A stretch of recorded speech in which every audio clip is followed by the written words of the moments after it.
사도행전 6장입니다. 사도행전 6장은 현대 교회의 기초가 되는 출발점입니다.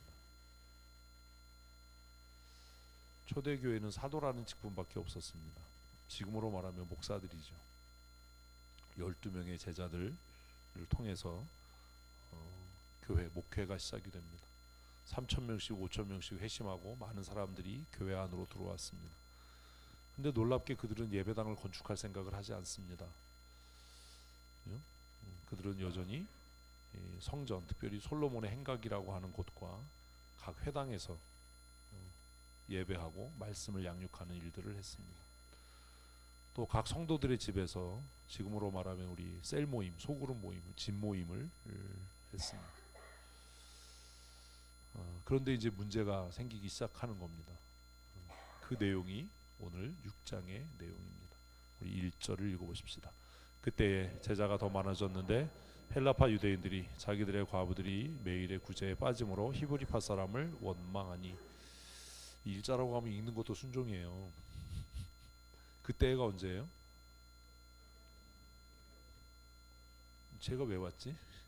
찬양 예배 시간에 박문사님 큰딸 왔어요. 사위하고 어버이날 특집인가봐. 근데 왜 맨손으로 왔어? 뭘 들고 와야지. 주연이 왔어요. 뭘 또 뒤돌아보려고 그래. 뭐 뒤돌아보면 뭐 어떡할 거야 지금 예배 시간에. 갈 거야 뭐 어떡할 거야. 쓸데없는 짓을 해요. 왔다 그러면 왔는 줄 알지 그냥. 착한 사위네. 예배는 마치고 온 거지? 중간에 땡 까고 왔어? 그때가 언제예요? 교회가 부흥할 때예요. 교회 부흥할 때. 뭐가 많아졌다고요? 제자의 수가. 이거 너무 재밌잖아요. 성도의 수가 많아졌다 이렇게 얘기를 안 해. 제자의 수가 많아졌어요. 뭐 무리, 성도, 신자, 제자는 구분할 줄 알죠. 제자의 수가 많아졌어요. 근데 문제가 생겼어요. 무슨 문제가 생겼어요? 헬라파 유대인들과 히브리파 유대인들이 나옵니다. 헬라파는 뭐예요? 헬라파는 이제 이스라엘이 패망한 이후에 전 세계로 흩어지죠. 그 시대의 전 세계로. 지금의 전 세계가 아니라 그 시대의 전 세계로. 디아스포라라고 우리가 부릅니다. 디아스포라. 흩어진 유대인들. 흩어진 유대인들은 흩어진 곳에서도 회당을 짓고 자신들의 정체성을 유지했어요. 첫째는 신앙의 정체성을 유지했고, 혈통적인 정체성을 유지했고, 종교와 문화와 교육의 정통성을 유지했어요. 그래서 이스라엘이 아닌, 팔레스타인이 아닌 다른 흩어진 곳에서 신앙생활했던 사람들을 모여 헬라파 유대인이라고 부른 겁니다. 그리고 이스라엘 땅에서 태어난 사람들을 모여 히브리파 유대인이라고 이야기한 거예요. 그러니까 히브리 문화권에서 자라나서 신앙생활하던 사람들을 히브리파 유대인, 헬라 문화권에서 태어나서 유대교를 가지고 살았던 사람들을 헬라파 유대인 이렇게 불렀어요. 근데 그들이 다수의 헬라파 유대인들이 돌아온 거죠. 응? 우리 포로교환을 알잖아요. 응? 돌아오는 거예요. 이스라엘로 돌아와서 살았지만 그 사회 안에 히브리파 유대인과 헬라파 유대인의 뭐가 있었어요? 구분이 있었던 것 같아요. 근데 이제 무슨 문제가 생겼습니까? 이건 이제 이대로 읽으면 정리가 안 된 거예요. 무슨 문제가 생겼어요? 그러니까 이런 것들이 우리가 이제 좀 공부가 좀 부족한 겁니다. 무슨 문제가 생겼습니까? 교회 안에.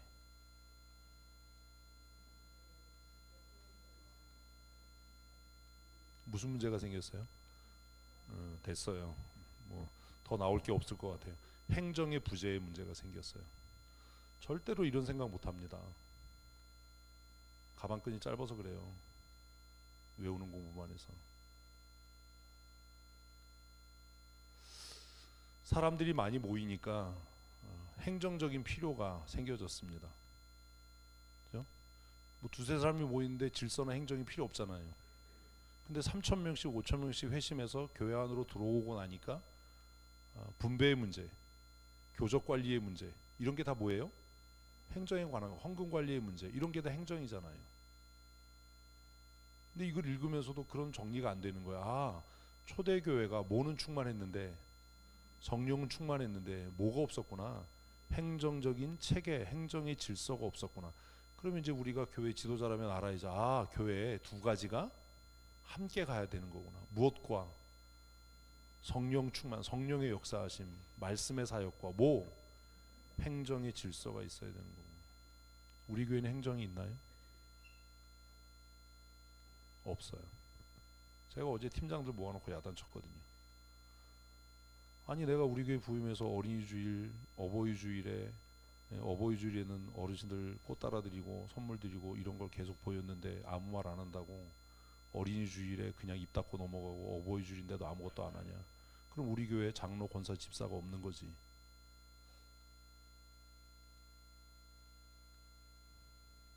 어제 욕 직사게 먹었어요 저한테. 뭐하러 장로, 권사, 집사를 세워요? 지금 얘기했잖아요. 뭐 하려고? 아니 어린이 주일 됐는데도 준비할 줄도 모르고 어버이 주일에도 뭘 준비할 줄 모르는데 뭐하러 있어? 다 그만두지. 권리만 주장할 줄 알지 무슨 뭘 해야 되는지를 모르잖아요.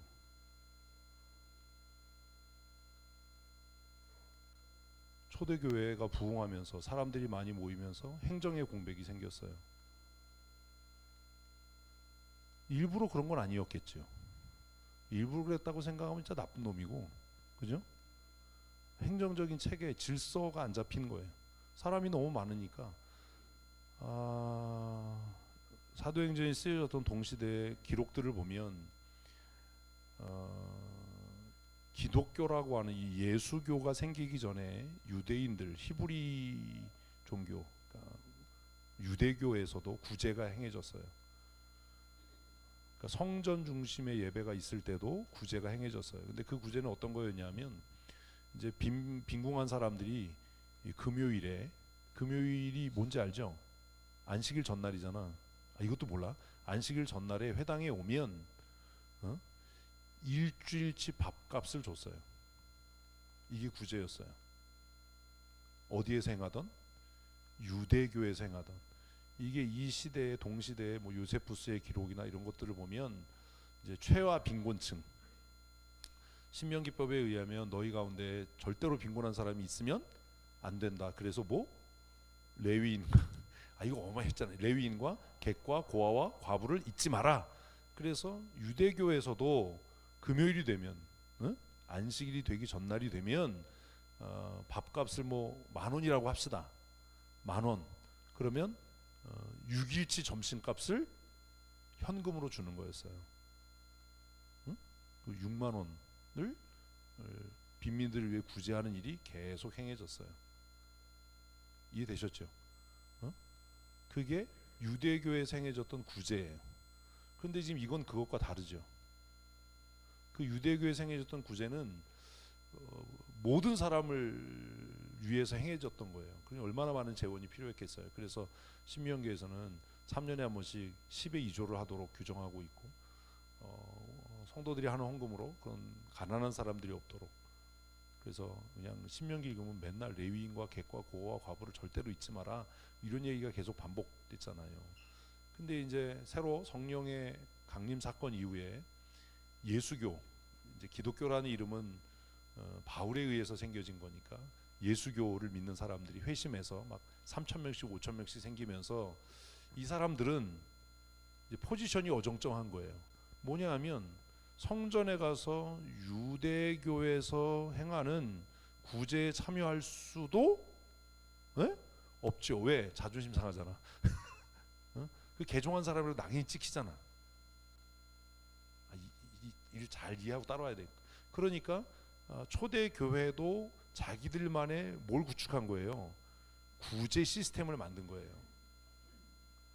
그래서 전승에 의하면 일주일에 한 번이 아니라 거의 매일 최소한의 식사를 할 수 있는 구제비가 지급되는 것으로 그렇게 기록되어 있어요.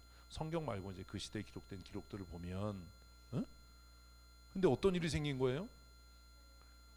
네, 헬라파의 과부들이 좀 차별 대우를 받은 거야. 행정적인 조치가 미숙했던 거죠. 그리고 우리가 이게 유대교의 일주일에 한 번 구제와 다른 것이다라고 확신할 수 있는 게 뭐라고 써 있어요? 매일 구제에 빠짐으로라는 말이 있으니까요. 그래서 우리가 알게 되는 초대교회가 유대교와는 다른 시스템으로 교회 안의 빈민들을 어떻게 매일 구제했구나. 그러면 유대교와 다른 이제 예수교에서는 안식일만 모인 게 아니었던 거예요. 매일 모였던 거예요. 매일. 그러니까 우리가 뭐 주일에 뭐 하루 종일 교회에서 너무 힘들어 이런 얘기는 그냥 이게 자다야 돼. 매일. 그래서 매일 교회 안에 빈민들을 구제하는 일들이 진행이 됐어요. 그런데 역부족인 거예요. 왜요? 3,000명씩 5,000명씩만 해도 몇 명이에요? 더하기가 또 안 돼. 8,000명이에요. 우리는 8,000명이 돼본 일도 없어. 근데 우리는 8,000명이 아닌데도 집사 엄청 많아요. 우리 교회 있으나 많아요. 아무것도 안 해. 성도가 8,000명인데 사역자가 몇 명인 거예요? 12인 거야. 어떻게 12이냐고요? 응? 8,000명인데 12인 거야. 그러니까 이제 행정의 공백이 생긴 겁니다.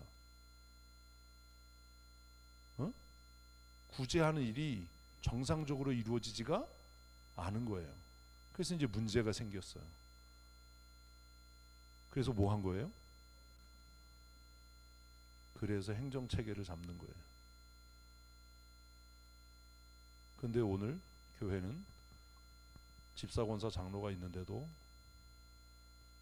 행정의 체계가 없고 질서가 없어요. 다 그만둬야 돼요.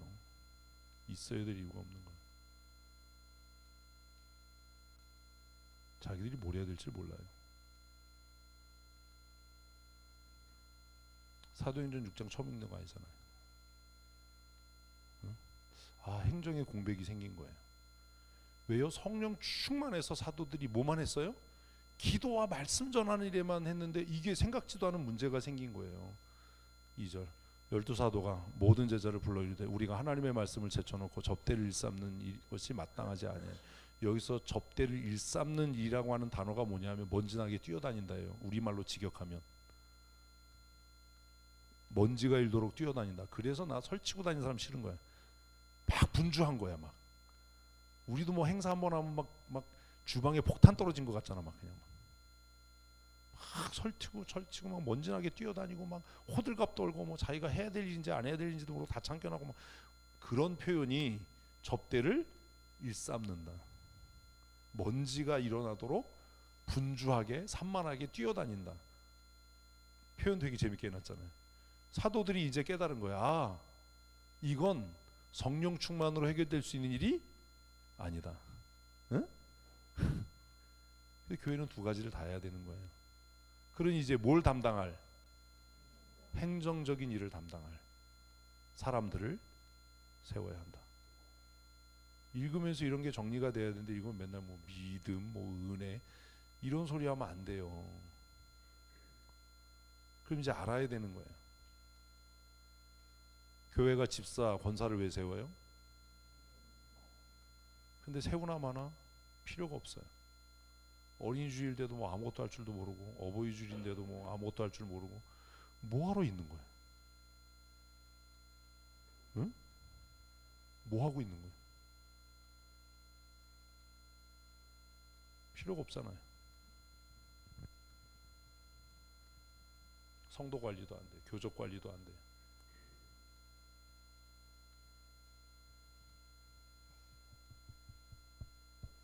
오늘 91세 되신 할아버지가 교회 안 나오셨어요. 혹시 아세요? 이름 아세요? 저는 몰라도 집사, 장로는 알아야 되는 거예요.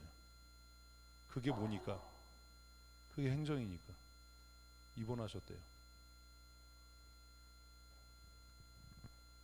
왜 있는 거냐 도대체? 왜 세우는 거냐? 그래서 사도들이 야 이건 우리가 하나님께로부터 받은 본질적인 사명 말씀을 전하는 사명을 제쳐놓고 행정적인 일을 하느라고 발바닥에 땀나도록 먼지가 일어나도록 이렇게 뛰어다닐 일이 마땅치 않다. 이래서 뭘 세운 거라고요?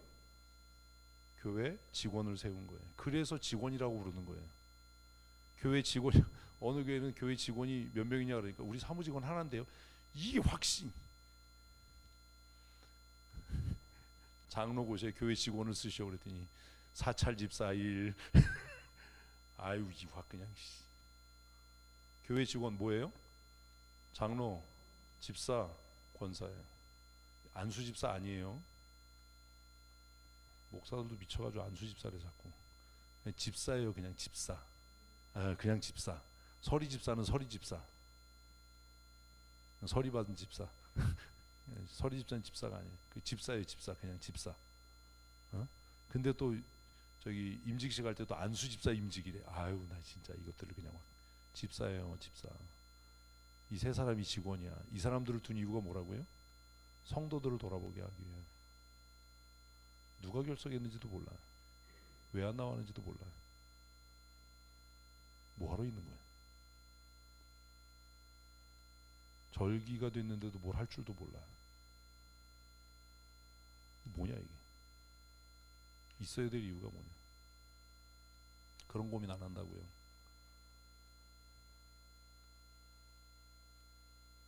제가 다 보였잖아요. 와가지고 어버이 주일 되면 카네이션은 뭐 주일학교 준비해서 달아드려 선물 드려 다 했잖아요. 다 그동안 다 보여줬잖아. 말 안 하니까 안 해. 뭐야 그러면? 그래서 지난주에 가만히 있었어요. 어린 주일 그냥 지나가더라고. 그래서 속으로 했어요. 아 진짜 주일학교 애들 몇 명이나 된다고. 나 같으면 그냥 애들 손에 못 들고 갈 도록 선물을 들려서 보내겠다. 그래서 그 다음날 애들이 학교 가가지고 야 이거 우리 어제 5월 5일 어린이날 어린이주일인데 우리 교회에서 이렇게 선물 줬어. 그래서 너 좀 먹어봐 뭐 이래야지. 오늘 이제 지나고 나면 어르신들 그럴 거야. 다른 교회 다니는 사람들이 권사님네 교회에서 뭐 줬어? 할 말이 없지.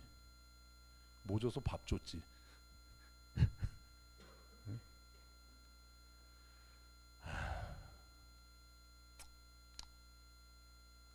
이러지 맙시다. 이러지 맙시다. 이러면 안 되잖아요. 그건 목사가 할 일이 아니잖아요. 이것 때문에 세운 건데. 큐티하면 뭐해? 성경 읽으면 뭐하고.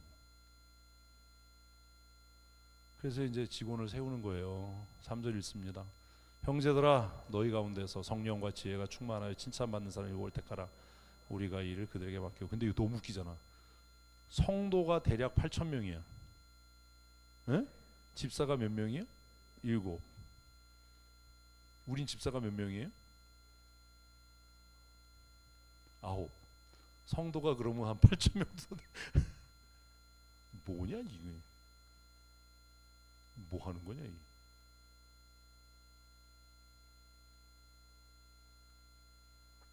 집사의 자격 뭐예요? 첫째는 성령 충만이에요. 성령 충만.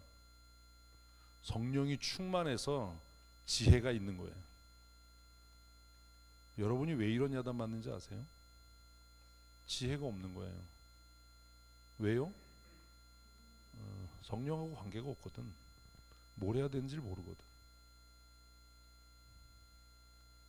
안 돼. 발전이 없어.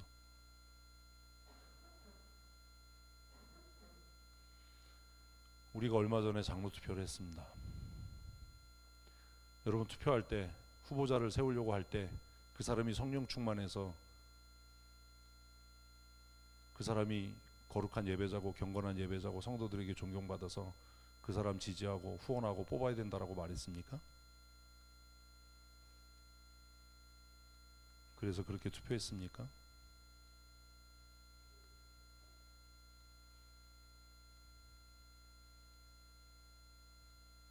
고민해야 되잖아요. 이게 뭐냐? 도대체 이게 뭐냐? 사도행전에 대문짝만하게 써 있는데 하다못해 뭘 뽑을 때 집사를 세울 때도 첫째가 뭐? 성령 충만. 둘째도 성령 충만. 이게 다다. 성령 충만해서 뭐가 있고 지혜가 있어서 성도들에게 칭찬받는 사람이어야 된다. 내가 어떤 사람을 지지하고 내가 어떤 사람을 세우려고 할 때 그 사람이 정말 성령 충만해서 내가 그 사람을 지지하고 이 사람이 후보가 돼야 된다라고 말하냐? 뭐냐 그럼?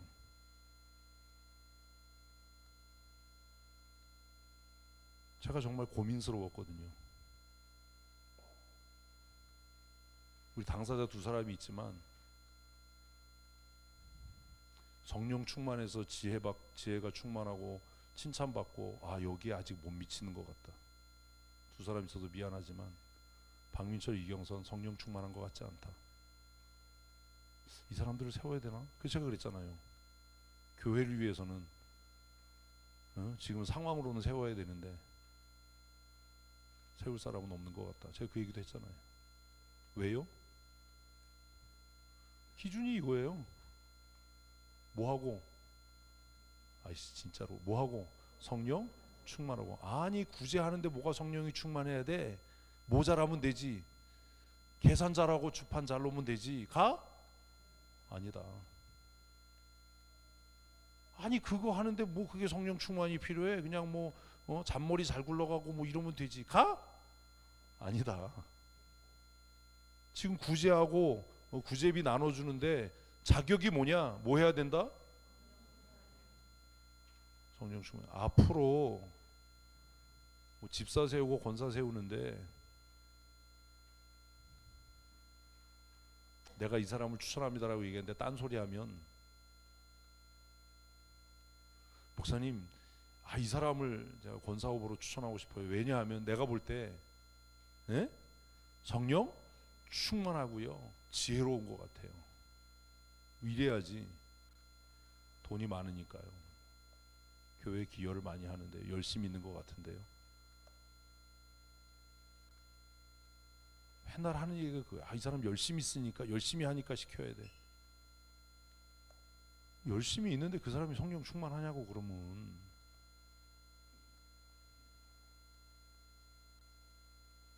요괴빛이 얼마나 지혜로워요. 불렀잖아요. 어떻게 지혜로워요? 어떻게 역청과 진흙을 바를 생각을 하냐고. 물이 안 들어와야 되잖아. 나무로 튼튼하게 만들지 왜 갈대로 엮어요?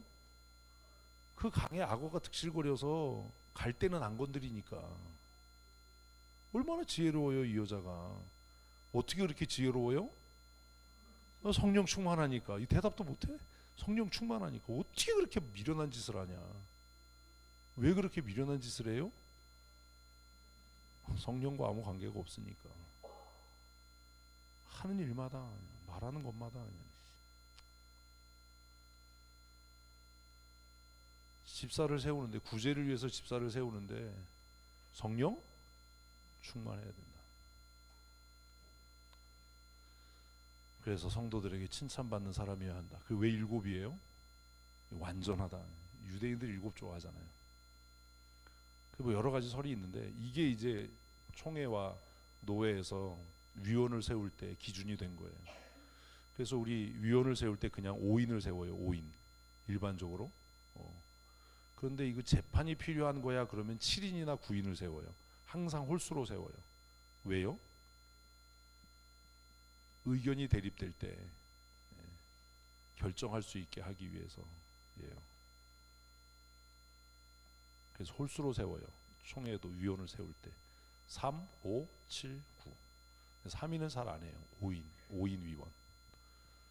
그다음에 이제 전권을 주어서 조사만이 아니라 조사 처리까지 맡기면 7인이나 9인을 세워요. 그래서 초대교회도 7인을 세웠어요. 이 기준이에요. 다른 소리 하면 안 돼요. 무언가를 우리가 맡기려면 어때야 된다? 성령 충만해야 된다. 그리고 이제 생각해야 돼요. 집사가 되고 권사가 되는 건 교회에 무엇을 맡기 위해?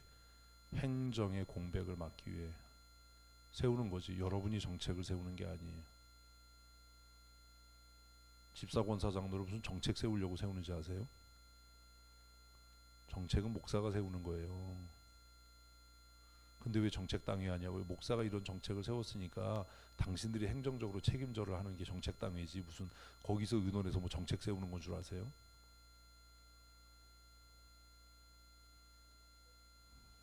정신을 차려야 돼, 정신을. 4절, 우리는 오로지 기도하는 일과 말씀 사역에 힘쓰리라. 그래서 이게 본질이에요. 여러분들은 제가 기도와 말씀에 전념하지 못하도록 하잖아요. 있으나 마나 하잖아요. 행정적인 일에 제가 신경 안 쓰게 해야 되잖아요. 그래서 뭐 사업계획서 갖고 오면 저 안 보잖아요. 그리고 하고 난 다음에 야단치면 그때 얘기해 주지 그러잖아. 어제도 그랬잖아. 내가 할 일이 아니다 이건. 응? 뭐 블레싱 포 유 행사하면 나는 그냥 기도하는 걸로 돕는 거지. 뭐 이거 이렇게 저거 뭐 저렇게 뭐 이런 거 나 하고 싶지 않다. 그거는 그냥 행정을 책임지고 있는 사람들이 기도하고 하는데 했는데 뭐 그지같이 했다. 그럼 야단은 맞아야지. 응? 아 이런 게 좀 돼야 돼요. 응. 맨날 글 써달라고 이런 거 하지 마라. 글 써와라 그럼 내가 사인만 해줄게. 목사님 맨날 글 써주세요 이런 거 하지 마. 나는 기도하는 일과 말씀 사역에 전념하고 싶은 사람이다. 그래서 세운 거예요 지도자들을. 근데 지금은 이게 거꾸로 돼가지고 세운 사람들 때문에 기도와 말씀에 전념을 못해. 그것 때문에 마음이 상하고 그것 때문에 고민하느라고 말씀과 기도에 전념하지 못해. 왜 집사를 세우는데, 왜 권사를 세우고, 왜 팀장을 세우고, 왜 교사를 세우는데, 제가 뭐 하도록? 말씀과 기도에 전념하도록 하기 위함인데 그렇게 안 된다는 거예요. 교회 무리새도 돌아봐야 되고 수도가 얼어도 신경 써야 되고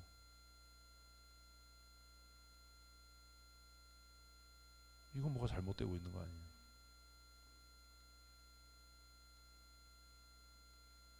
이제는 달라져야 됩니다. 제가 얘기했잖아요. 성도가 주인이 되는 교회가 그 말로 되는 게 아니다. 말로 되는 게 아니다.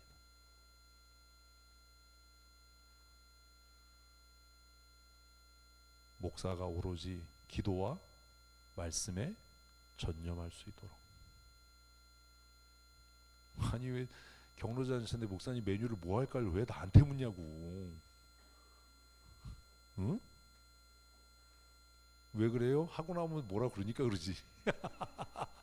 뭐 인삼을 따집하는 걸 크게 튀겠네 뭐 이러니까 그건 그냥 하는 소리지. 그렇다고 목사님 메뉴 좀 정해주세요. 아 이러지 말라고. 내가 주방장이야. 왜 나한테 메뉴를 정해달라고 그래. 내가 나한테 정하라고 하면 난 맨날 소머리국밥이야. 내가 원하는 거 주지도 않잖아요. 뭐 캐비어 이런 거 갖다 달라고 하면 줄 것도 아니잖아. 이게 지도자들을 세운 목적이에요. 주일학교 교사, 진장, 팀장 세우는 목적은 목사인 내가 어디에 기도와 말씀에 전념하기 위함이지. 뭐 초청장 썼는데 문구 좀 봐주세요. 뭐 이것 좀 고쳐주세요. 이런 것 좀 하지 마라 좀. 가지고 오지 마라. 묻지 마라. 어? 지금 얘기 안 하니까 지금 5월인데요. 요람도 안 나왔어요. 지금 5월 둘째 주잖아요. 2024년 요람 아직도 인쇄도 안 돼서 아직도 안 나왔어. 내 얘기 안 해요 이제. 마음대로 해라. 2025년에 24년 요람을 만들든지 뭐 마음대로 해라. 얘기 안 한다 이제.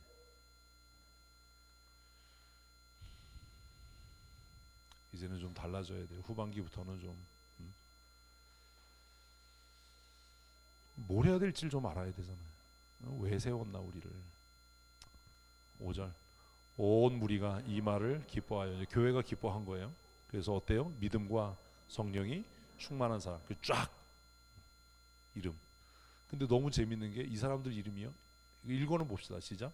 스테반과 또 빌립과 브로고로와 니가노로와 디몬과 바메나와 유대교에 입교했던 안디옥 사람 니글라라. 이름 읽으면서 뭐 특이한 거 발견한 거 없으시죠? 모르지. 이 이름이요 다 헬라식 이름이에요. 이런 거 이제 한글 성경 읽으면 잘 못 느끼잖아요. 헬라식 이름이야. 그래서 이제 우리가 읽으면 성경을 공부한 사람이 읽으면 그러면 집사 7명이 다 헬라파 집사들인가? 뭐 이런 생각을 하잖아요. 그럼 히브리파 집사들은 하나도 없나? 뭐 이런 거잖아. 괜한 얘기를 했어. 죄송합니다. 그러니까 이게 전공자와 비전공자의 차이 이런 게 이제 읽으면 이상하다 이거 헬라 이름이다가 다 헬라 이름이네. 왜 히브리 이름은 하나도 없지? 히브리식 이름이 있잖아. 응? 근데 이게 헬라식 이름이거든요 다. 근데 우리 읽어도 모르잖아. 근데 왜 그럼 이러지? 그래서 추측하기는 헬라파 그 과부들이 구제에 빠진 것 때문에 삐졌으니까 이름을 쓸 때 그냥 다 헬라식으로 썼겠구나 이렇게 그냥 생각하는 거예요. 헬라파 사람들만 집사가 된 건 아닐 거예요. 쓸데없는 얘기를 한 거예요. 네? 성경 이렇게 읽으면 재밌어요. 그래서 아까 헬라파 과부들이 구제에 빠진 것 때문에 기분이 나빴어. 그래서 써줄 때는 에라 헬라식으로 써줄게 이런 거죠. 근데 이제 맨 마지막에 니골라라고 하는 안디옥 사람 니골라. 그래서 다른 사람들은 왜 다 별로 얘기가 없는데 왜 이 사람만 유대교에 입교했던 안디옥 사람 니골라라고 했을까? 그래서 이제 성경학자들이 일반적으로 생각하기는 이 사람이 요한계시록에 나오는 그 이단이었던 니골라당의 시초가 아니었을까라고 생각을 해요. 저도 거기에 동의해요. 그런데 명확한 증거는 없어요. 왜? 너무나 똑같은 이름이 많으니까. 그런데 사도행전에서 다른 사람은 그냥 이름만 기록했는데 이 사람에 대해서 배경을 기록하잖아요. 유대교에 입교했던 안디옥 사람 니골라라고 쓴 걸 보니까 뭔가 있으니까 이렇게 쓴 거 아니냐. 이것 때문에 요한계시록에 나오는 니골라당이 일곱 교회에 끼쳤던 아주 폐악들 니골라당의 교훈을 따랐다. 이게 아주 초대교회 이단이거든요. 유명한 이단인데 이 사람이 아마 그 니골라당의 교주였을 거다라고 많은 성경학자들이 추측은 해요. 그런데 그 사람이 그 사람이다라고 명확한 증거가 없어요. 명확한 증거가 없다는 건 이걸 증명할 다른 문헌이 없다라는 겁니다. 근데 저도 이 사람이 그 사람일 거다라의 한 표예요. 왜요? 글을 이렇게 쓸 이유가 없거든요. 그죠? 그냥 다른 일곱 집사하고 똑같았다면 그냥 이름만 쫙 썼을 텐데 맨 마지막에서 이 사람이 전적이 어디에도 입교했어? 유대교에도 입교했었어. 그리고 이제 뭘로? 예수교로 기독교는 아니고 뭘로? 예수교로 개종했어. 그 사람이 바로 니골라야. 이렇게 써놓은 이유는 이 두 번의 개종 사건 이후에 또 다른 어떤 을 상당히 추측할 수 있도록 글을 쓴 거예요. 그런 의도를 가지고. 그래서 저도 이 사람이 요한계시록에 기록된 그 니골라당의 시조였을 거다에 감정적으로 한 표. 근데 정말 문헌적인 증거는 없어요. 그래서 우리가 생각해 볼 게 있어요. 뭐예요? 성령 충만하고 지혜가 있고 그래도 교만해지면 넘어진다. 깝치지 마라. 응? 깝치지 마라. 그래서 우리 고민이 그겁니다. 집사 왜 세웠어요? 행정을 하기 위해서, 구제를 하기 위해서 세웠죠. 그런데 6절부터 이제 다른 얘기가 나오는 거예요. 사도들 앞에 세우니 사도들이 그들에게 안수하고 이제 그들을 세웠어요. 그래서 안수기도가 굉장히 중요해요. 권사가 항존직이 아닌 이유는 안수해서 세우지 않기 때문입니다. 그래서 집사부터 안수기도를 하죠. 이걸 우습게 여기면 안 되는 거예요. 안수기도 받는다는 걸 우습게 여기면. 근데 안수기도 받는 걸 우습게 여기잖아요. 이게 무슨 얘기냐면 이런 거죠. 담임 목사한테 안수기도를 받아서 집사가 되고 장로가 되는 거잖아요. 그럼 하늘이 두 쪽 나도 덤비면 안 되잖아. 이해 안 돼요? 그 사람의 오소리티, 그 사람의 권위는 어디로부터 온 거예요? 목사의 안수로부터 온 거예요. 근데 자기를 안수해서 세운 그 권위에 도전한다라고 하면 그 권위는 이미 파괴되는 거예요. 이해 안 돼요?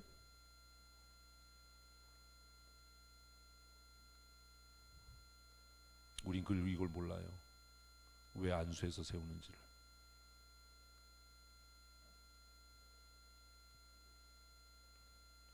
안수해서 세운다는 건 굉장히 이건 위험한 일이기도 하고 무서운 일인 겁니다.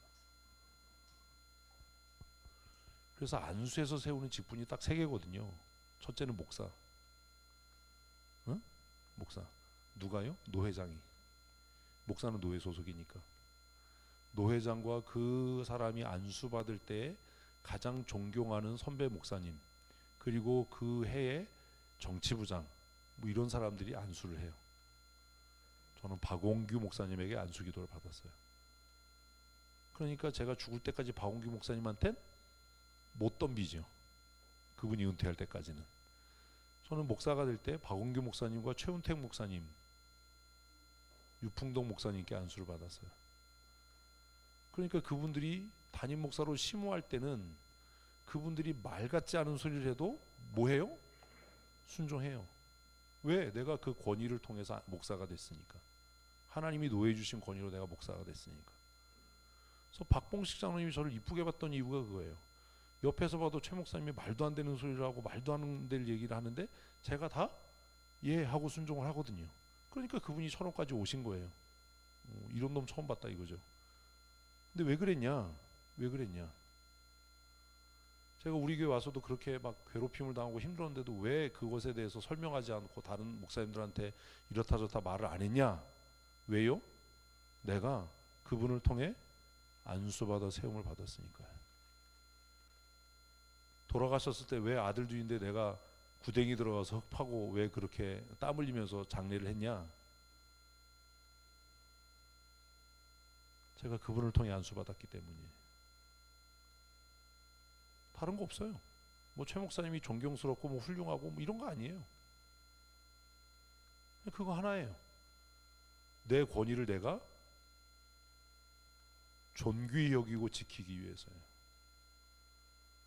그래서 바울도 디모데에게 네가 장로회에서 안수받을 때의 그 일을 가볍게 여기지 마라. 그걸 부정하면 너의 권위는 사라지는 거다. 그럼 또 권사님들은 덤빌 거 아니야. 안수를 안 해서. 네? 임직기도는 하잖아요. 근데 요즘에 이제 노예가 막 이제 행사가 많으니까 제가 이번에 철원자의 교회 가지고 집사 안수 기도를 했거든요. 그래서 제가 목사님 저희 그 안수 집사라고 또 그러더라고. 안수 집사 와서 기도해 주세요. 제가 속으로 제가 노회장한테 그랬어요. 아니 이 목사가 왜 그러냐? 아니 지네 교회 집사를 세우는데 왜 나한테 기도를 하라고 그러냐? 지가 기도를 해야지.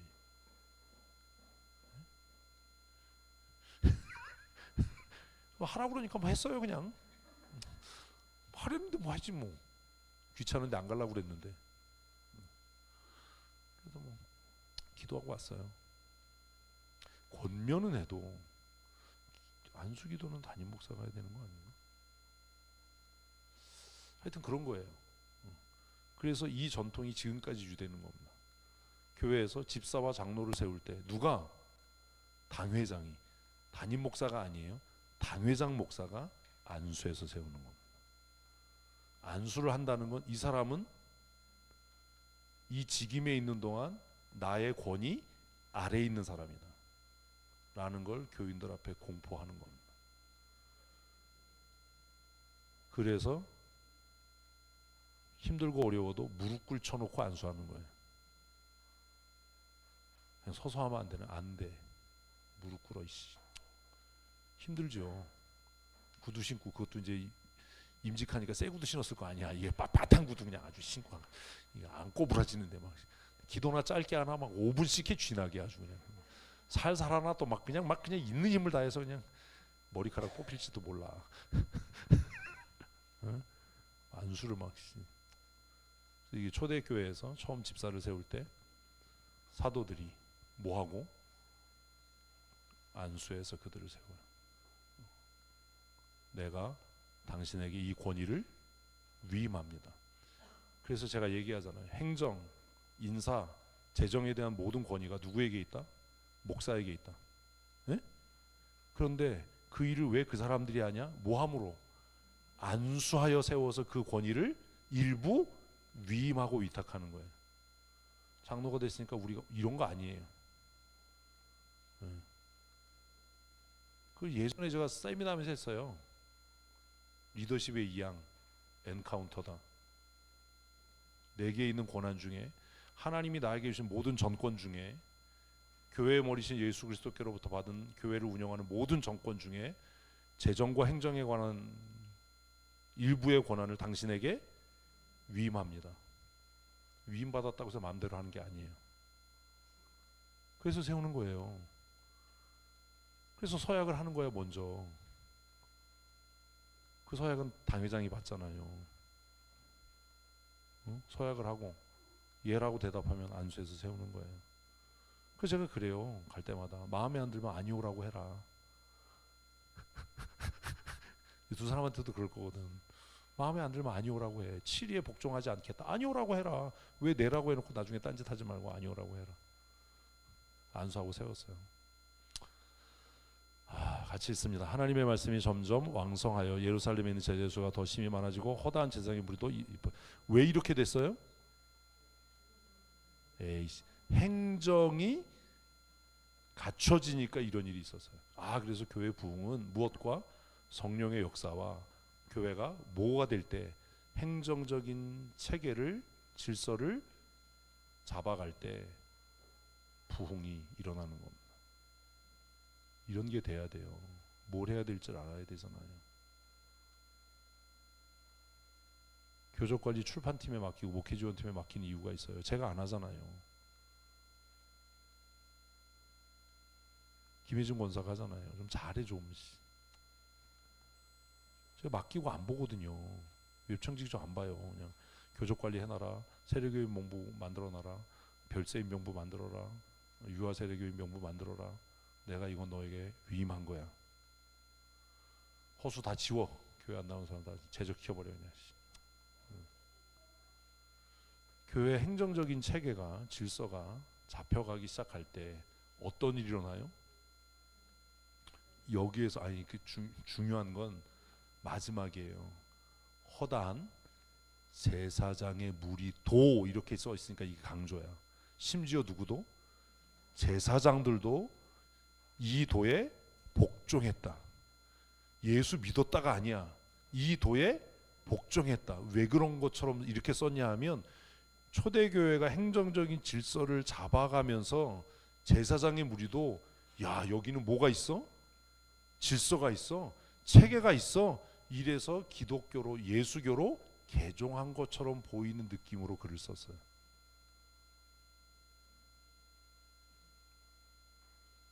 교회가 성장하고 부흥하는 그 원인 중에 하나는 행정적인 질서예요. 이걸 너무나 잘해서 부흥한 게 순복음이에요.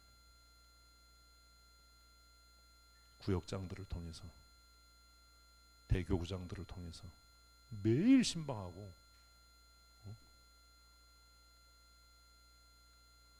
근데 대부분의 이 장로교는 이게 없는 거예요.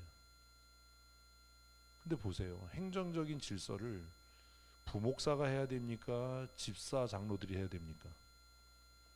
말을 안 해. 하여튼 치사하게 하여튼. 이게 안 되니까 교회가 행정 일을 하기 위해서 뭘 둬요? 부목사를 둬요. 이건 성경하고 거꾸로 가는 거예요.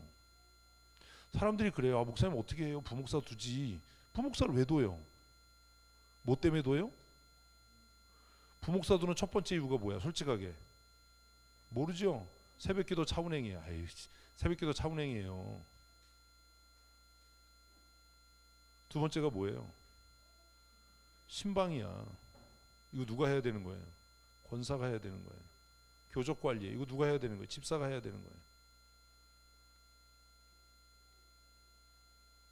초대교회는 그랬어요.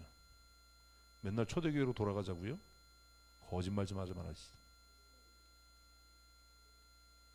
아니 부목사를 두는 이유가 뭐냐고.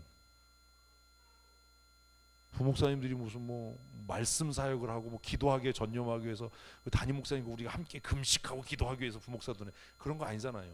제일 필요는 새벽기도 차운행이야. 사찰 집사 새벽기도 차운행하니까 입이 막 대빨 나오고 돈 더 내라 막 이러잖아. 응? 그러니까 이제 말 잘 듣고 너 까불면 저희 담임 목사로 안 보낸다. 뭐 이러면 그냥 깨갱하고 이런 부목사들 둬가지고 너는 이쪽 돌고 너는 이쪽 돌고 그래서 승합차 사가지고 1호차, 2호차, 3호차 해가지고 새벽기도 차원회 시키는 거예요. 그리고 교구 담당 맡겨가지고 그냥 계속 신방 시키는 거예요. 신방 보고서 쓰게 하고. 근데 그렇게 하면 교회가 어떻게 돼요? 성장해요. 행정의 질서가 잡혀가니까. 신방 보고서 써서 결석한 사람, 이제 월요일 되면 부목사 있는 교회는 월요일은 쉬고 화요일부터 뭐 해요? 주일에 결석한 사람 신방 보고서 쓰는 거야. 왜 결석했는지, 결석 사유가 뭔지. 그 신방이 필요하면 뭐 병원이고 뭐 부목사가 가는 거예요. 적금 받는 날이 언젠지, 적금 만기 날짜가 언젠지 이런 거. 그러면 외형적으로 부흥해요. 그러니까 그런 것도 모르고 우리도 부목사님 좀 뒀으면 좋겠어요. 성도들에게는 이게 손해예요. 부목사 두면요 제 얼굴 못 봐요. 우리 교회 부목사 두면 제가 여러분 신방하겠어요? 지금도 안 하는데. 가을 신방, 봄 신방도 제가 안 할 거예요. 그러면 부목사도 시키지. 그래가지고 웬만한 교회는 담임 목사가 신방 오면 영광이고 자랑이야. 우리 교회 담임 목사님 오셨다고. 근데 우리는 하도 가니까 안 왔으면 좋겠어. 인기가 없어 이게. 아이씨 어쩌다가 신방을 가야 인기가 있는데 담임 목사가 맨날 신방을 가니까 인기가 없어. 우리 장모님도요 담임 목사님 신방 갔다는 걸 되게 자랑을 해. 그래서 저거로 아이씨 나는 맨날 가는데 가도 반겨주는 사람도 없는데. 그 7절에 보면 부흥이 또 다른 형태의 부흥이 생기는데 심지어 누구도 제사장의 무리들도 이 도에 복종했어요. 그래서 제사장들이 회심하기 시작한 거예요. 그래서 유대교가 쇠락하고 예수교가 체계를 잡아서 세계 복음화의 발판을 마련하는 게 뭐였어요? 교회 직원을 세우는 거였어요. 집사를 세우는 게 그 발판이었어요. 이런 걸 좀 이해해야 돼요. 성경 읽으면서 그런 거구나. 근데 이제 문제가 하나 생기죠. 스데반이라는 사람이 나와요. 어때요? 은혜와 권능이 충만해요. 집사가 은혜와 권능이 충만하면 안 되는데. 그래서 어쨌든 이 사람 은혜와 권능이 충만해. 그래가지고 구제하는 거를 넘어선 거야. 응? 그래가지고 뭐래 이제 표적을 행해 막. 그래서 어떤 중용학자들은 이게 틀려먹은 거야. 이렇게 얘기를 해요. 근데 이것도 또 이제 우리가 받아들이기가 어려운 게 뭐냐면 다른 어떤 곳에서 그럼 이 스데반이 잘못한 거야라는 근거나 이런 게 있어야 되는데 그런 기록이 없거든요. 스데반의 이것에 대해서 뭐 평가가 없거든요. 그냥 그랬다는 거지. 그리고 또 하나 이제 뒤에 보면 누구 나와요? 빌립 얘기 나오죠. 빌립 얘기 모르세요? 간다기하고 같이 마차 뛰는데 같이 뛰었던 사람, 최초의 마라톤 선수. 어? 이 사람이 예수님 제자 빌립이라고 착각하는 사람들이 있는데 이 사람이 예수님 제자 빌립이 아니라 이 초대교회 집사 중에 빌립이에요. 아까 있었잖아요, 빌립. 응? 그래서 이제 중용학자들은 야 스데반만 성령이 충만한 게 아니라 빌립도 하나님께서 말씀 전하는 일을 위해서 쓰셨다. 그러니까 스데반이 은혜와 권능이 충만해서 큰 기사와 표적을 행한 건 잘못된 게 아니다. 뭐 이렇게 이해하는 분들도 계세요. 여러분이 알아서 선택하면 돼요. 어쨌든 스데반은 시키는 일은 안 하고 시키는 일은 안 하고 기사와 은혜와 권능이 충만해서 사도들이 하는 일을 이제 하기 시작한 거예요. 네? 잘못인 것 같아요. 그럼 뭐 권사님 뭐 평가에 맡기게. 이게 참 아리송하다. 이게 잘한 건지 잘못한 건지 한테 모르겠다. 어쨌든 집사를 세운 목적은 뭐 하기 위해서? 행정의 질서, 구제를 하기 위해서 세웠는데 은혜를 너무 받은 거야. 은혜를 너무 많이 받아가지고 은혜와 권능이 충만하니까 막 표적이 막 나타나는 거예요. 그 표적이 나타났어도 그냥 구제를 했어야 되는데 이 사람이 그걸 넘어서서 하거든. 시작. 이른바 자유민들. 여기 이제 자유민들에 대한 고민을 해야 돼. 자유민들. 자유민들 즉 구레네인, 알렉산드리아인, 길리기 아시아에 온 사람들. 이 사람들은 어떤 사람들이냐면 자본을 축적한 사람들입니다. 그래서 세계사에서도 이 자유민이라는 사람들이 나와요. 대부분 예전에는 이제 영주 밑에, 지주 밑에 농사꾼으로 이렇게 살아요. 기술자들도 영주 밑에 있었어. 그래서 제가 봤던 그 민시 중에 뭐 킹덤이었나 뭐 이런 거 보면 그 거기에도 자유민들이 나와요. 이제 경제권을 쥐게 되니까 어떤 영주 밑에도 속하지 않고 자신들이 갖고 있는 자본으로 뭔가를 하려고 했던 사람들. 잊어먹었는데 그 민 시리즈 이름이 있는데 그게 뭐 겨울이 다가오고 있다 뭐 이런 대사 나오는 거 있잖아. Winter is coming. 됐어요. 난 뭘 봐도 영화를 봐도 이 제목을 잘 기억을 못하고 사람을 기억을 못해서 하여튼 거기에도 이런 자유민들이 나오거든요. 그러니까 이 사람들이 구약의 이스라엘이 망하면서 각처로 흩어졌잖아요. 디아스포라로. 근데 디아스포라로 흩어져서 기술이 있으니까 뭘 모은 거예요? 돈을 모은 거야. 그래서 자신의 신분의 벽을 뛰어넘어서 누구에게도 속하지 않은, 누구의 다스림도 받지 않는, 나도 돈 있어 이씨. 그러니까 우리식으로 하면 머슴 출신이야. 백정 출신이야. 백정 출신인데 일본으로 유학 가서 칼싸움을 배웠어. 그래서 구동매가 된 거예요. 진고개를 이건 또 알잖아 우리가. 또 이게 머슴의 아들이야. 도망가가지고 상자 속에서 엄청 떨었는데 미국 가가지고 사관학교 나와서 군인이 된 거지. 이게 유진초이야. 이 사람들이 일종의 뭐예요? 자유민인 거야. 그래서 그 드라마 보면 백정의 새끼하고 머슴의 새끼가 이야기를 끌고 가는데 거기에 지주의 새끼가 또 하나 나오죠. 희성상. 그래서 이 3종 세트를 바등쪼다 이렇게 괜한 얘기. 이것도 얘기를 했는데 못 알아들으면 이거 어떻게 도와줄 수가 없어. 내가 하는 게 다야. 이 사람들이 일종의 뭐예요? 자유민. 김희성은 아니야. 희성상은 원래 지주의 아들이라서 투전판을 전전하던 이런 신문사찰에서 나중에 뒤지게 맞고 죽잖아요. 성경이 이렇게 재밌으면 얼마나 좋아. 내가 재밌게 봤던 미니시리즈 중에 그 미스터 선샤인이 아주 그냥 대사도 너무 주옥 같고. 어쨌든 이 구동매하고 유진초이가 일종의 자유민인 거예요. 있을 수도 없는 백정의 아들이었는데 대장이 된 거죠. 사무라이 집단에 조선을 이제 지부장을 하는. 그리고 이 사람은 머슴의 아들이어서 추노꾼들에게 잡혀서 죽었어야 되는데 선교 서선에 이끌려서 미국으로 건너가고 거기서 사관학교를 졸업해서 전공을 세워서 군인이 돼서 조선의 주둔군으로 오는 겁니다.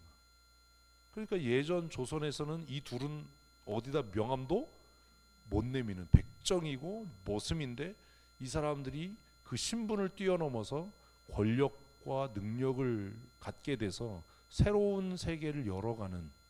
그래서 그 정말 드라마 너무 잘 썼거든요. 그게 사도행전에도 나오는 뭐예요? 자유민이라는 사람들이에요. 포로로 잡혀갔단 말이에요. 나라가 망해서 포로로 잡혀갔는데 그 나라에서 돈을 벌어서 자본을 축적하면서 누구에게도 속하지 않은, 자신이 노예 신분이었는데 자신이 번 돈으로 노예 신분에서 벗어나서 자본을 축적해서 누구에게도 속하지 않은 겁니다. 그러니까 제사장 말도 안 듣는 거예요. 이 사람들은 우린 자유인이야. 그래서 일종의 자유민이라고 부르는 거예요. 이 사람들이 신분을 세탁하고 경제권을 쥐고 정치적인 권력도 쥐었어요. 그런데 그들에게서 빼앗지 못하는 게 하나 있었는데 뭐예요? 종교성이에요. 그래서 우리가 제사장에게도 속하지 않는다. 유대교로 회개하지도 않는다. 그런데 우리는 야훼 하나님을 섬긴다. 우리는 여호와의 백성이다. 아브라함의 자손이다 라고 해서 자기들끼리 회당을 만든 거야. 우리식으로 하면 구락부를 만든 거야. 구락부. 아니 YMCA 구락부 그런 거 있잖아요. 구락부. 옛날에 그 클럽이 발음이 안 돼서 구락부라고 그랬잖아. 구락부. 구락부를 만든 거야. 그래서 이 사람들이 자기들끼리 자유민들이 모이는 회당을 지은 거예요. 어떻게? 돈이 있으니까. 우리는 이꼴 저꼴 안 본다. 우리는 유대교에 매이지 않는다. 유대교 법 안 지킨다. 우리는 우리들끼리의 사회를 만들겠다. 우리들은 아브라함의 후손으로 그런 종교적인 프라이드를 갖고 있고 유대인으로 정통성을 갖고 있지만 너희들과는 달라. 이래서 자기들끼리 회당을 만든 거예요. 그러면 스데반이 여길 가면 안 되지. 그죠?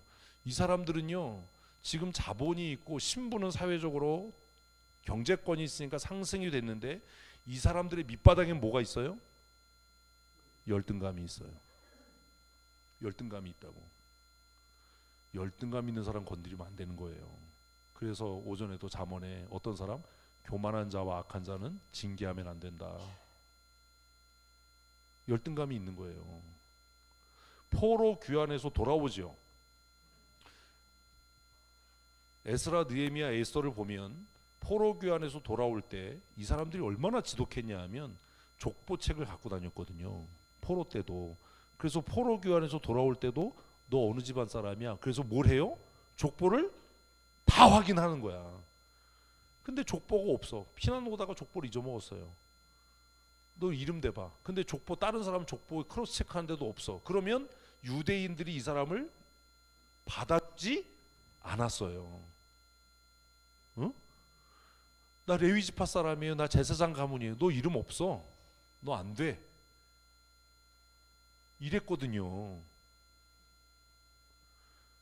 그러니까 그 족보에 포함된 사람들은 돈을 모았어도 일종의 뼈대 있는 집안이야. 이런 사람들은 다 유대로 돌아왔어요. 1, 2, 3차 포로 귀환을 통해서 돌아왔어. 그렇게 돌아온 사람들은 뼈대 있는 사람들이야. 족보에 이름이 있는 사람들. 그런데 돌아가려고 했는데 돈은 있는데 사회적으로 신분도 있고 권력이 있는데 뭐가 없어? 이름이 없네. 이름이 없어 족보에. 그러니까 돌아가도 뭐가 되는 거예요? 이방인 취급당하는 거야. 천민 취급을 당하는 거야. 그러니까 이 사람들이 돌아갔겠어요? 안 돌아갔겠어요? 안 돌아갔죠. 더럽고 치사니까 돈이나 벌겠다. 이래가지고 이제 돈과 권력을 쥔 거예요. 그러니까 그 마음에는 뭐가 있어요? 그 정통성이라고 하는 족보의 정통성, 권력의 정통성, 혈통의 정통성이 없다라고 하는 열등감이 바닥에 있는 거예요. 그러니까 다른 사람하고 융화를 안 해요. 나는 내 길을 간다. 이래서 지들끼리 회당을 만든 거예요. 이해되셨어요? 재밌잖아요, 성경이. 그래서 이른바 스스로 뭐라고 부르는 우리 프리덤 피플이야. 자유 외치는 사람들 조심해야 돼요.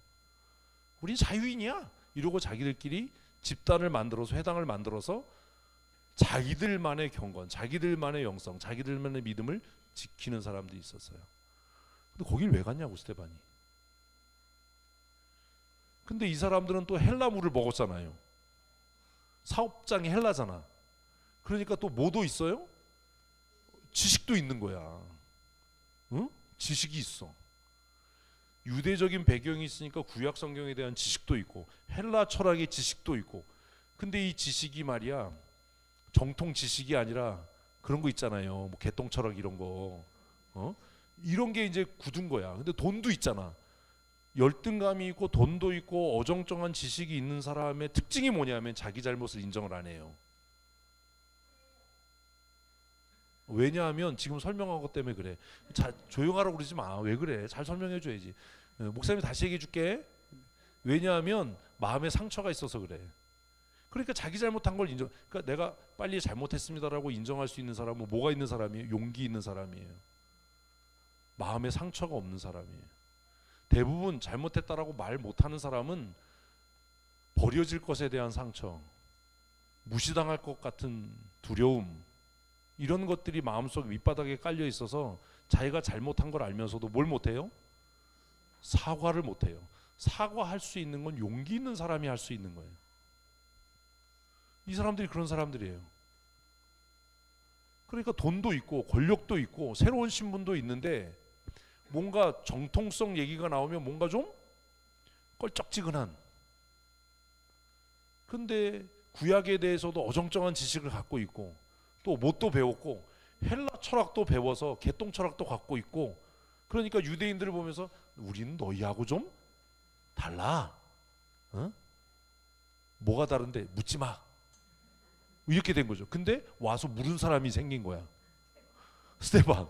물으면 안 되는데. 그 스테반이 가서 그들과 논쟁이 붙었어요.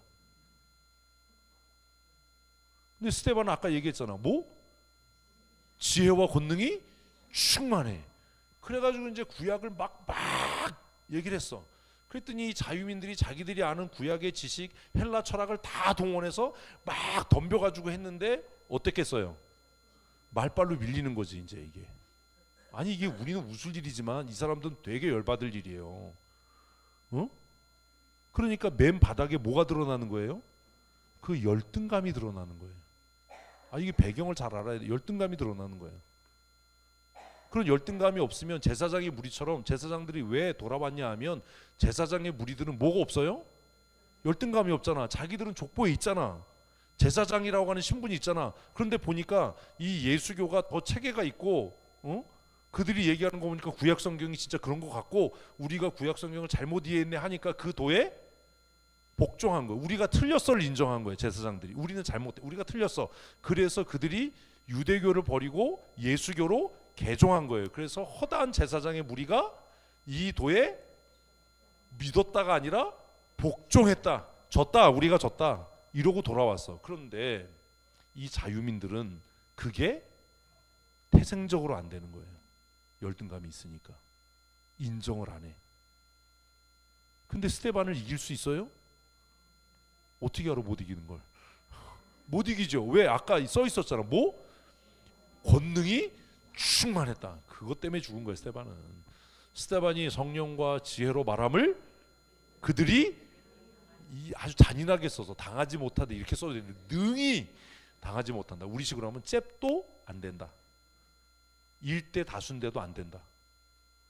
그러니까 이 자유민들이 자기들이 알고 있는 막 구약의 지식, 헬라 철학 막 다 끌어다가 막 궤변을 막 하고 막 그냥 뭐 니가 틀려서 논쟁을 붙었는데 스데반을 못 이기는 거예요.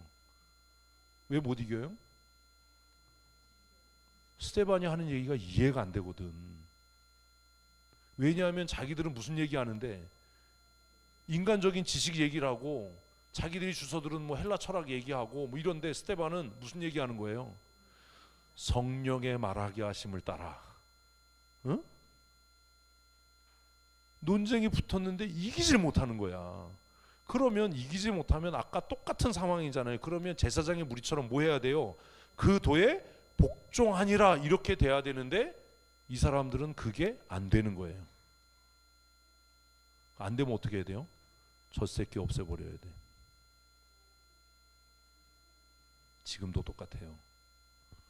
젖새끼 없애버려야 돼. 그래서 사람들을 매수해요. 왜 매수해요? 돈이 있잖아요. 왜 매수해요? 권력이 있잖아요. 돈 있는 게 이게 화근이라니까. 그래서 교회에서도 신앙생활하다 돈 있는 사람들이 마음 안 들면 지들께서 교회를 개척하는 거야. 춘천에도 그런 교회가 얼마나 많아요 지금. 응? 어떤 교회에서 뭐 마음에 안 들어오면 이제 돈 있는 사람들끼리 보세요. 우리 개척해, 그렇게 개척. 조금 있다 또 깨져. 거기서 또 나서 또 개척해. 이 돈이 문제라니까 이게. 돈이 있어요. 권력도 있어요. 그러니까 그 돈으로 사람들을 매수하는 거예요. 그 권력으로 사람들을 매수하는 거예요. 그런데 포장은 아주 경건해요. 뭐라고 매수합니까? 스데반이 모세와 하나님을 모독했다. 이렇게 하는 거예요. 그때나 지금이나 똑같아요. 응? 근데 이거 어디서 봤던 거잖아요. 어디서, 고민자님 이거 어디서 봤어요? 예수님보다 좀 멀리 갑시다. 우리가 좀 알잖아. 그래도 라봇,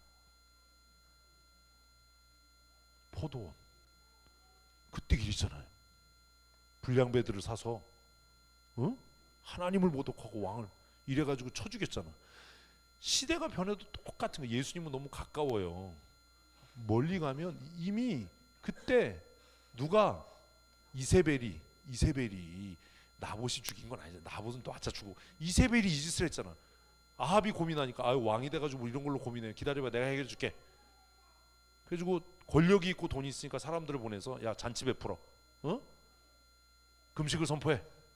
그리고 나서 야 먹고 즐겁고 할 때 일어나가지고 아 우리가 이놈의 새끼가 하나님을 모독하고 그래가지고 포도원을 차지해버리잖아요. 아니 어떻게 똑같냐, 어떻게 그럴 수 있냐. 그럼 이제 우리가 알아야 되는 거예요. 아 이세벨도 그랬고 예수님 때도 그랬고 누구 때도 스데반 때도 그렇고 앞으로도 그럴 거구나. 앞으로도 그럴 거구나. 아 정말 조심해야 되겠다. 할 수 있는 능력이 있으니까 그런 거예요. 그래가지고 12절 시작. 백성과 장로와 서기관들을 충동시켜 와서 잡아가지고 공회에 이르러. 돈으로 한 거예요. 돈이 있으니까. 그래서 시작. 거짓 증인들을 세우니 이르되 이 사람들이 거룩한 곳과 율법을 거슬려 말하기를 마지 아니하는도다. 똑같아요. 그때나 지금이나 과거나 현재나 미래에도 같을 거예요. 성경 참 재밌잖아요. 사도행전은 우리가 검증할 수 있는 역사 시대에 쓰여진 거니까 사도행전과 평행하게 기록된 다른 문서들을 보면 이 역사의 배경을 충분히 알 수 있어요. 이건 여러분들이 할 건 아니잖아요. 전공한 사람들이 이제 공부를 해서 해야 되는 건데 너무 재밌죠. 그래서 스데반은 죽어요. 같이 읽습니다. 그의 말에 이 나사렛 예수가 이것을 알고 또 모세가 우리에게 전해준 규례를 고치겠다함을 우리가 들었노라. 근데 이게 사실이거든. 사실 되게 웃기잖아. 무식해서 이해를 못한 거지. 15절 공회 중에 앉은 사람들이 다 스데반을 주목하여 보니 그 얼굴이 천사의 얼굴과 같더라. 이렇게 끝나요. 두려워하지 않더라. 근데 이제 내가 안타까운 건 그거지. 구제나 하지 거기 내가 씨. 구제나 하지. 그래서 이제 또 우린 또 잘못 쪼개어 그런 거잖아요. 하나님 권능과 은혜로 충만하게 하지 마옵소서. 권능이 충만해서 이런 일이 생겼으니까 적당히 하게 해주시. 이러면 안 돼요. 근데 하나님은 스데반의 죽음을 통해서 교회를 교회되게 하셨어요. 왜냐하면 우리가 알고 있는 것처럼 예수님께서 흩어져라, 땅 끝을 향해 나가라, 땅 끝까지로 내 증인이 되라 라고 했는데 너무 재밌는 거예요. 한 번 설교하면 막 3,000명 회개하고 돌아오고 5,000명 회개하고 돌아오고 심지어 제사장의 무리도 그 도에 복종해서 돌아오니까 사도들의 마음에 무슨 마음이 생긴 거예요? 옛날 그 일을 또 한 거야. 옛날 그 일이 뭐예요? 여기가 좋사오니 그걸 한 거야. 여기다 초막셋을 짓고 그걸 또 한 거야. 그래서 예루살렘에서 안 흩어져. 여기가 너무 좋아. 지금 예루살렘에 큰 부흥이 일어나고 있어.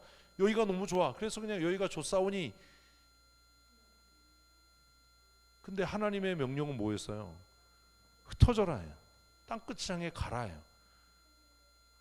그래서 스데반이 돌에 맞아 죽어요. 스데반이 죽고 나니까 사람들이 그때 눈을 뜨는 거예요. 뭘? 아, 예수교를 이렇게 해서 망하게 할 수 있겠구나. 이때까지는 성령운동이 일어나고 막 3,000명씩 5,000명씩 회개하고 제사장의 무리가 돌아오니까 사람들이 두려워했어요. 앞에서 읽었잖아. 사람들이 두려워하고 사도들에서 표적이 나타났다. 그래서 사람들이 놀랬어. 당황했어. 이 신흥 종교를 어떻게 막아야 될까? 이 예수 운동을 어떻게 막아야 될까? 그 방법을 못 찾았어요. 그런데 그 7 집사 중에 제일 탁월하고 뛰어난 스데반이 돌에 맞아 죽는 걸 보고 아, 이렇게 하면 이 신흥 종교의 상승세를 꺾을 수 있겠구나. 그래서 초대교회에 핍박이 일어나는 겁니다. 핍박이 일어나니까 성도들이 그랬겠죠. 도망치셔야 됩니다. 목사님, 교회는 우리가 지킬 테니까 목사님은 토끼십시오. 그래서 목사는 토끼띠가 돼야 되는데 그래서 사도들이 아 그래? 그래서 흩어지기 시작한 거예요. 그래서 말씀대로 드디어 예루살렘과 유대와 사마리아와 땅끝을 향해 복음이 나가기 시작한 겁니다. 스데반이 죽을 때 얼떨결에 증인된 사람이 사울입니다. 내가 이 일의 증인이다. 그러니까 사울이 공회원이었던 거예요. 재판권이 있었던 거예요. 그래서 스데반을 돌로 치는 사람들의 옷을 맡았어요. 이 사람의 죽음이 어떻다? 정당하다. 내가 이 재판의 증인이다. 배심원이다. 재판관이다. 그래서 사울이 그 옷을 맡았던 겁니다. 그리고 돌에 맞아 죽었단 말이에요. 그러고 나니까 사울도 그 생각이 든 거예요. 이 신흥 이단 종교, 예수교, 이걸 뿌리 뽑으려면 이렇게 이 도에 심취해 있는 사람들을 찾아내서 다 죽여야 한다 라고 생각하고 이제 영장을 가지고 체포하러 다니기 시작한 거예요.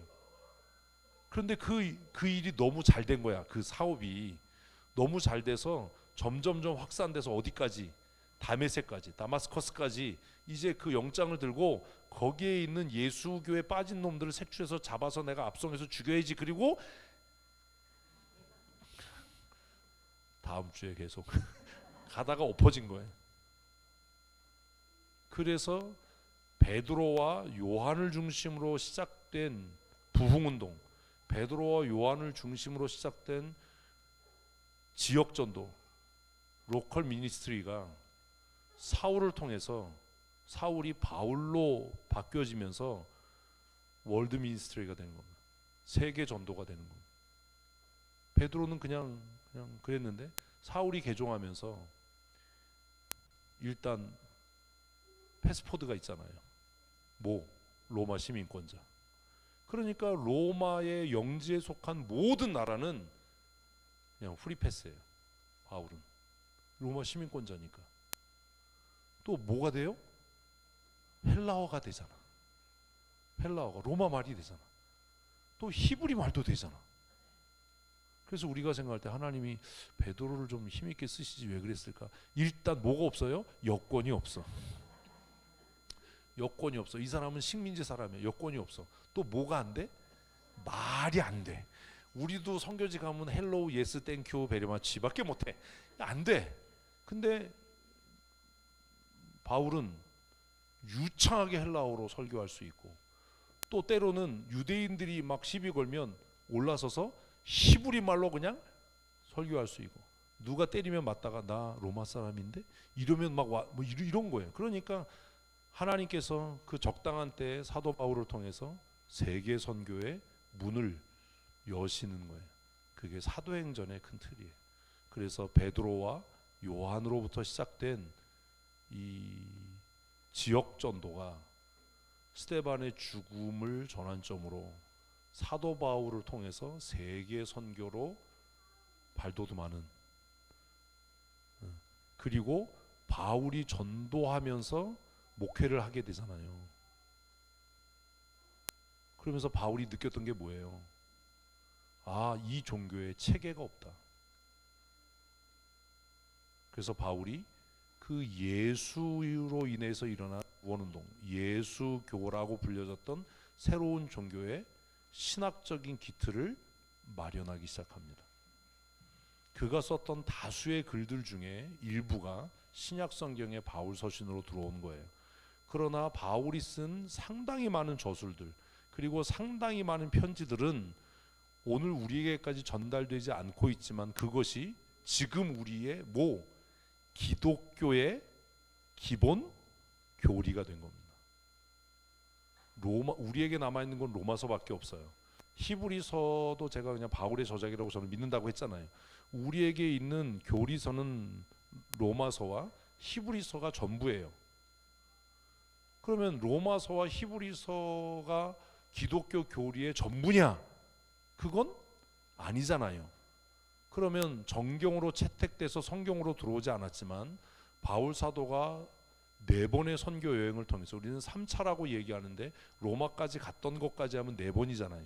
4차의 선도 여행을 하면서 만났던 많은 사람들에게 했던 가르침, 설교, 세미나, 컨퍼런스 이런 것들을 통해서 가르친 것들, 그리고 그가 여러 곳에 썼던 편지들. 그래서 바울이 스스로 말하기에도 나는 말은 잘 못하는데 글은 좀 써. 근데 설교한 거 보면 말도 하여튼 뭐 그래요.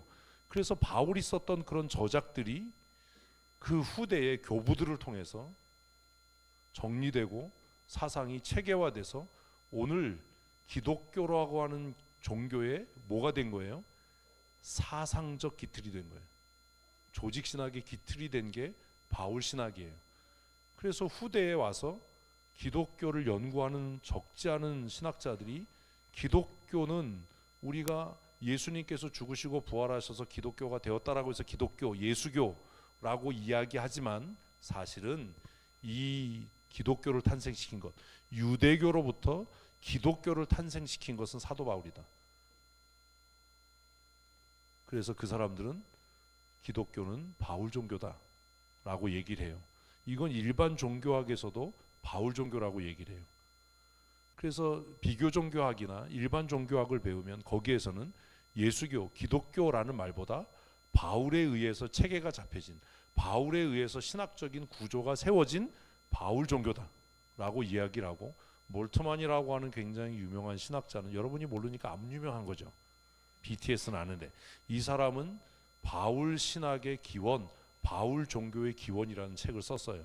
그래서 오늘날 기독교는 누구에 의해서? 바울에 의해서 세워진 종교다.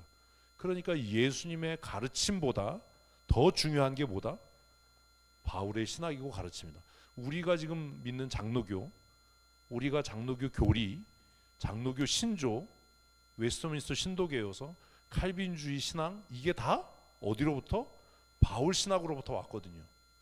칼빈의 뭐 5대 교리, 예정, 구원, 선택, 뭐 유기, 타락, 이게 다 바울로부터 왔거든요. 응? 이러시면 안 돼요. 장로교의 뿌리는 바울 신학이에요. 그러니까 사람들이 우리 기독교라고 부르지 말고 바울 종교라고 부르자.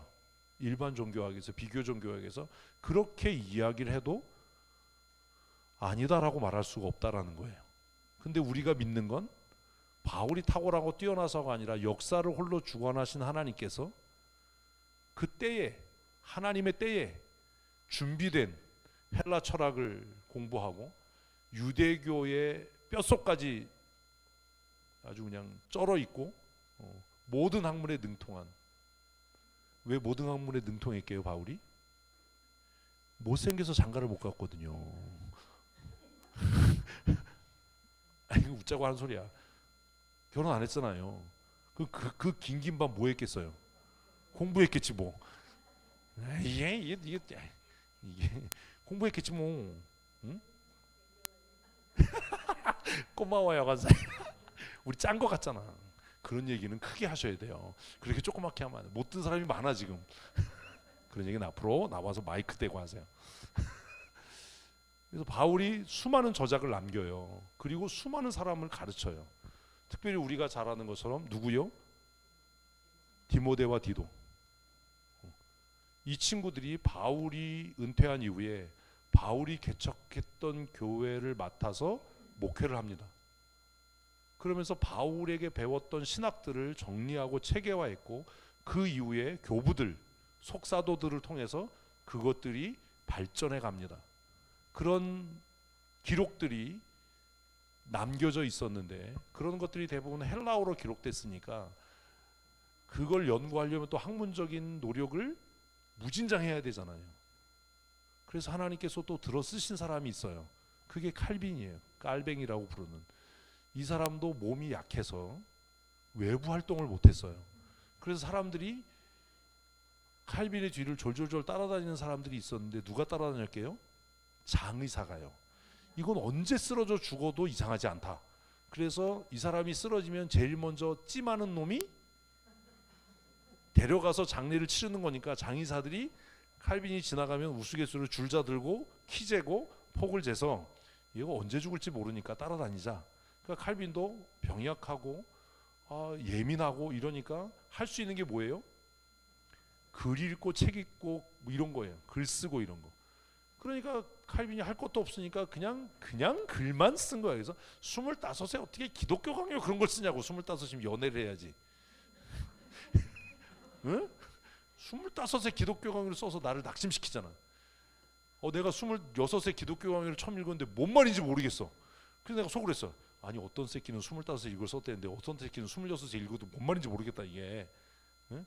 그래서 칼빈이 기독교 강요를 완간을 하고 나서 그것이 이제 몇 차에 걸쳐서 증보판으로 출판되고 나서 그것이 오늘 웨스트민스터 신도개요서의 기초가 된 겁니다.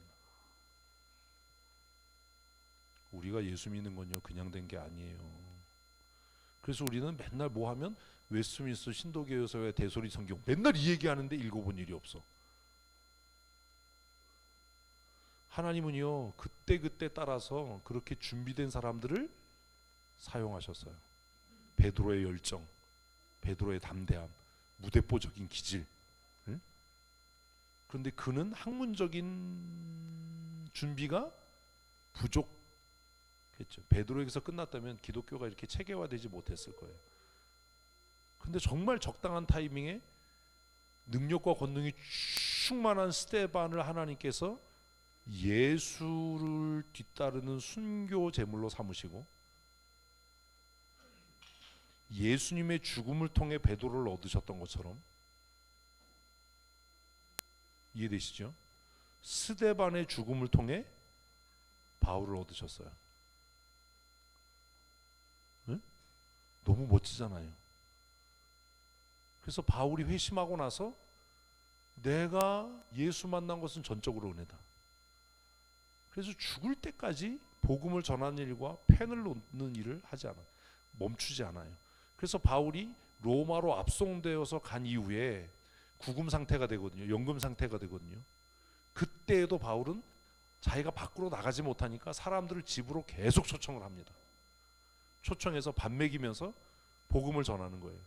그 뒷돈을 댔던 것들이 안디옥 교회, 빌립보 교회, 이런 교회들이 바울 사역을 끝까지 돈으로 후원한 거예요. 연금 상태 있으면 집값 나가야죠. 렌트비가 나가야죠. 식사비가 나가야죠. 사람들을 청해서 밥을 먹어야 되니까 돈이 나가야죠. 그 일을 계속 그 교회들이 뒷감당을 해줬어요. 바울은 그게 너무 고마워서 로마서 끝에 그 사람들의 이름을 쫙 기록하는 겁니다. 이 사람들이 나의 보호자다. 이 사람들이 없었으면 내가 이 복음 사역을 할 수 없었다. 그래서 바울이 정말로 사도행전에 있는 것처럼 기도와 복음 전한 일에 전념할 수 있도록 했던 것이 안디옥 교회, 빌립보 교회, 이런 교회들이에요. 그리고 사도 바울이 순교당한 이후에 그에게서 배웠던 제자들이 바울의 신학을 다듬고 또 다듬고, 그리고 교회가 흑암의 시간을 보낼 때 하나님께서 정말 선한 양심을 갖고 있던 루터를 감동시키셔서 이건 뭐가 잘못된 거 아니냐, 우리 성경으로 돌아가야 된다 라고 했는데 루터는 캐톨릭에 반항할 마음이 없었기 때문에 중간에 멈춘 거예요. 응? 근데 그 루터로 말미암아 시작되어진 그 일을 우리가 캐톨릭으로 다시 돌아가면 안 된다. 완성시킨 게 칼빈이. 그 뒤에 스빙글리, 베자 이런 사람들이 계속 일어나서 그 종교개혁을 완성시키고 오늘 장로교회를 만들게 한 겁니다. 근데 장로교인들은 너무 무식해졌어요. 이런 걸 몰라요. 성경 읽어도 이해가 안 돼요. 회개해야 되는 거예요. 이런 고민을 사도행전을 묵상하면서 하셔야 돼요. 스데반의 죽음이 너무 마음이 아프잖아요. 이 사람이 살아남았으면 얼마나 좋았을까. 근데 제가 생각할 때 한편으로 제가 못돼서 그래요. 용서하고 들으세요. 스데반이 살아남았으면 사도들이 머리 아팠을 거야. 사도보다 더 막 권능이 막 뭐 표정이 막 아우 그죠? 그냥 웃자고 한 소리인데 그런 거예요. 그래서 스데반이 순교하는 것을 통해서 하나님은 선교의 패러다임을 바꾸셨어요. 그래서 이제 바울과 요한은 뒤로 물러나게 되고, 그리고 사울이라고 불리는 바울이 선교의 전면에 서게 돼서 복음 전도와 기독교의 세계화, 기독교의 체계화를 이룬 것이 사도행전의 주된 내용입니다. 이제 스데반의 죽음이 나오니까 얼마 안 있으면 다메섹을 여러분이 가게 될 거고, 그 이후에 사울의 회심을 만나게 될 겁니다. 그리고 이제 사도행전은 그 사울이 어떻게 복음을 전했는지, 그리고 그 복음을 전하는데 어떤 교회들이 헌신했는지를 보게 될 겁니다. 중요한 건 안디옥 교회입니다. 왜요? 안디옥 교회에서 처음으로 그리스도인이라는 이름이 사용되기 시작했기 때문입니다. 오늘 우리가 쓰는 기독교인, 크리스찬이티라고 하는 것이 어디에서부터? 안디옥 교회에서부터 시작됩니다. 기독교인의 정체성은 안디옥 교회. 기도하시겠습니다. 하나님, 사도행전을 묵상합니다. 사도행전을 통해 우리가 어떤 교회가 되어야 할지, 하나님께서 이 땅에 어떤 교회를 세우기를 원하셨는지 우리로 깨달아 알게 하셔서 우리 춘천성도교회가 하나님이 이 땅에 세우시기를 원하셨던 아름다운 교회의 모습을 이루어갈 수 있도록 도우신 은혜를 더하시고, 세우신 주의 종들에게 성령의 권능과 성령의 은혜를 충만케 하셔서 우리 교회가 질서를 잡아가고 또 행정의 공백이 생기지 않도록, 믿지 않는 사람들이 교회의 단정함과 또 질서 있음을 보고 이 도에 복종하고 주께로 돌아오는 은혜도 누릴 수 있도록 주님은 정도하여 주시옵소서. 이번 한 주간 계획되어진 모든 일 가운데 성령 하나님의 교통하심과 위로하심을 또 풍성케 하신 은혜를 내리워 주셔서 모든 성도들이 기쁨을 누리게 하시고 위로를 받게 하여 주시옵소서.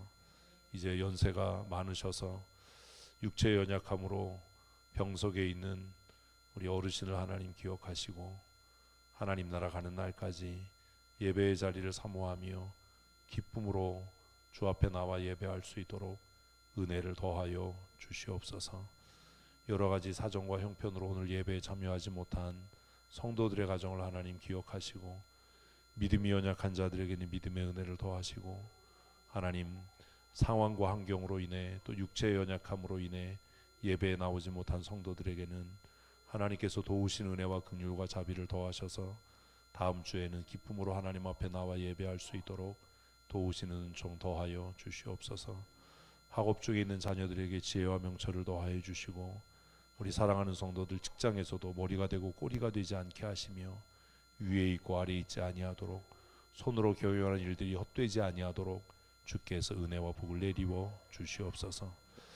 교회의 머리가 되시고 만복의 근원이 되시는 우리 구주 예수 그리스도의 크신 은혜와 아버지 하나님의 크고 놀라우신 사랑하심과 성령의 교통하시고 충만케 하시는 은혜와 역사하심이 오늘 기쁨으로 주 앞에 나와 예배하고 일상의 삶으로 돌아가는 우리 사랑하는 성도들 머리 위에와 그들의 가정과 경영하며 출입한 일터와 사업장 위에 영원토록 함께 있을지어다. 아멘.